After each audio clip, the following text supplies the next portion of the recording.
Kevin Durant has obviously been the center of attention when it comes to NBA news for the last month now, and we've heard some pretty crazy things in regards to the rumors. Yes, the standards for a Kevin Durant trade are high, and they should be high, but we just saw KD fail to accomplish anything in Brooklyn, and we have only seen Kevin Durant win in a flawless generational warrior system. But that doesn't mean teams around the NBA aren't putting their organization's future on the line for this generational talent. But look, if I was the NBA team that was competing for a championship, I would not offer any deal for Kevin Durant, and here's why. The asking price does not match the amount of risk that an organization will be needing to take on when trading for Durant. We just saw KD fail to accomplish anything in Brooklyn. Kevin talks about how he doesn't want to be a leader, and he presents himself actually rather poorly in the media. You know, I don't want a 32-point per game scorer that hasn't proven he can carry a team, doesn't want to be a leader, and doesn't have a good attitude. No one is denying the generational talent that Kevin Durant has. He might still be the most talented player in the league, but winning a championship takes more than on-the-court talent. We saw Kawhi Leonard rise to the occasion. Kawhi in the past, before the Raptors, proved to be a champion, a good leader, and someone with a positive attitude, and that worked out for the Raptors perfectly. Masai and the staff had enough evidence that alluded to Kawhi being a player that can carry the franchise to a championship. With Kevin Durant, you have someone who doesn't want to lead, an average defender compared to Kawhi. And after seeing Durant with the Nets, I'm not willing to trade my team's future for him. Again, we know the talent, but we don't know that he can take that leadership role and carry a team to a championship. Simple as that. Kawhi and KD are very different players, and if I want to win a championship, I'm taking Kawhi. And there's absolutely nothing you can say to argue that, because Kawhi has already done it. I can just use past evidence to prove your point wrong. And even with all that said, it is just an opinion. And eventually, there will be a team out there who will pull the trigger on Durant. And I believe that the Raptors are in the best position to do so. The Heat and the Suns.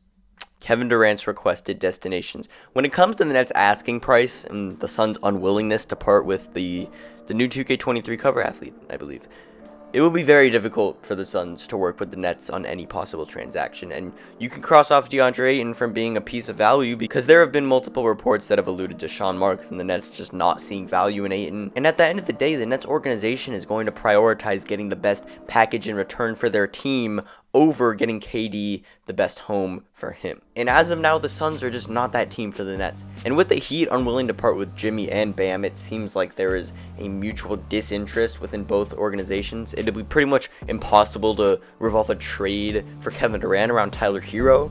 It's safe to say, just by looking at the team situations, that we can cross Miami and Phoenix off the list of teams that the Nets could get this deal done with. I don't know about you, but I don't see a sudden change of heart coming from any of those two front offices anytime soon. Over the past month, fans and analysts have been ranking the likely destinations for KD and the teams with the best packages to offer. You know, there are a lot of teams that have really promising deals that could get the job done whenever the hell they want. Take the Grizzlies, the Hornets, the Thunder, Pels, Cavs, Rockets, and even more. They all could offer loads of young assets and picks and get a deal done, but there's no way that either one of those teams I just mentioned goes out of their way to get a deal done for KD due to solely the timeline. Teams like those aren't going to give up all of their young assets to get a 33-year-old superstar that is going to help you compete right now. That's just not going to happen, and none of those teams I mentioned who have the assets will go out of their way to get a deal done. You know, maybe the Pelicans, but they aren't parting with BI or Zion. You know, you can't get a deal done without those two. And I don't believe that any other team in the NBA has a shot at landing Kevin Durant when it comes to the willingness to give up assets and the amount of assets, and even the interest in Durant as a player. Besides one team, which I believe is the dark horse to land KD, the Toronto Raptors. I want to start by looking at this man, Masai Ujiri. When anyone thinks of his name, we think of the Kawhi Leonard deal. Obviously, I mean, he took a risk at a superstar and it worked. And now the exact same situation is at play, and the Raptors have even better assets to give up. And better yet, per Brandon Robinson, the Raptors offered a massive package already, including Scottie Barnes. Everything is lining up for this man to make another big splash to land another superstar. Since the B-Rob report, though, there have been reports that Scottie is off the table for the Raptors. And as fans, we'll never actually know where the Raptors stand when it comes to their front office. I know if I were the Raptors, I would not let go of my Rookie of the Year, but either way, it really doesn't matter. That is how stacked the Raptors are when it comes to valuable assets. And now we get a report that Masai Ujiri has a planned in-person meeting with Sean Marks to discuss the Kevin Durant trade. This deal is getting real, okay? I made some mock trades with and without Scottie Barnes to show you what I'm talking about. In this trade, the Raptors are giving up Scottie Barnes, Fred VanVleet, and Gary Trent Jr. for Kevin Durant. This would leave the Raptors with still a good supporting cast for KD, of course led by Pascal Siakam, but it gives the Nets an absolute amazing haul back for KD. The Nets could roll out a lineup of Ben Simmons, Fred VanVleet, Gary Trent Jr., Scottie Barnes, and Nick Claxton. That is a playoff-bound roster for sure. While the Raptors, will still have a lineup of KD, Siakam, OG, Precious Achiuwa, and Malachi Flynn with players like Chris Boucher and Otto Porter coming in off the bench. And if Scottie's off the table, the Raptors still have an amazing package to offer. They could roll out a deal along the lines of Pascal Siakam, OG Anunoby, Precious Achiuwa, and a first or two for KD and Joe Harris. Well, for one, with this deal, the Nets are getting off the Joe Harris massive $18 million contract and getting back now and future assets. And that Joe Harris contract is no longer of value to them because they're rebuilding if they do a KD trade, which they will. OG Anunoby is already a borderline NBA All-Star, and Siakam is a proven star and All-Star. They also get a future first-round pick, and if the Raptors need to go further into their bag, they can. That's how many assets they have. The point stands that with or without Scottie Barnes, the Raptors can develop, and probably already have developed, multiple blueprints for a Kevin Durant blockbuster deal. We know the Nets are pursuing a plethora of assets above KD's value, and since it's Kevin Durant, that is probably what they will receive.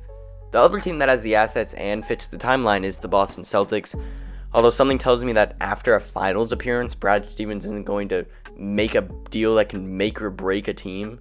The Brogdon trade was amazing for the Celtics. A 20-point per game scorer is one of the best young facilitators in the league. Someone who fits the lineup. So, I do not believe that the Celtics would risk giving up a Jaylen Brown and pieces for Kevin Durant because the asking price is obviously going to have to include at least one of the two. And best believe they obviously aren't offering up Jason Tatum. I think the Celtics are set for next season. But no, with this meeting coming up between Masai Ujiri and Sean Marks, it'll be interesting to see if the Nets standards for a KD trade get brought down to earth in any sort of way. Because right now, they are simply asking teams for too much, and I know the Nets know that. So let's hope for some progress with trade discussions, and seeing KD in a Raptors jersey would be cool. Alright, that would be sick. Do I think the Raptors are a championship caliber team if they got a KD deal done? Probably not, but it really depends on the assets they give up. If they can find a way to keep Scottie and Siakam and just have a package that revolves around VanVleet and Anunoby, they will have a very solid big three and a very solid chance at a title. But knowing the net standards for this deal, I don't envision that happening. There's also better options around the league than just OG, VanVleet, and a couple picks. We know that Masai Ujiri is not afraid to trade a star for a star, okay? So he'll make a splash, and no asset is really off the table. So Siakam is definitely on the table for the Raptors. We'll just have to see what the end result of all the annual NBA offseason craziness is. I'm excited for what's to come with this KD situation, and I'm guessing if you're watching this video, you probably are too. So make sure to leave a like down below if you made it to the end, because you obviously liked the video. I mean, you stayed till the end, so yeah, do that, and see you on the next video.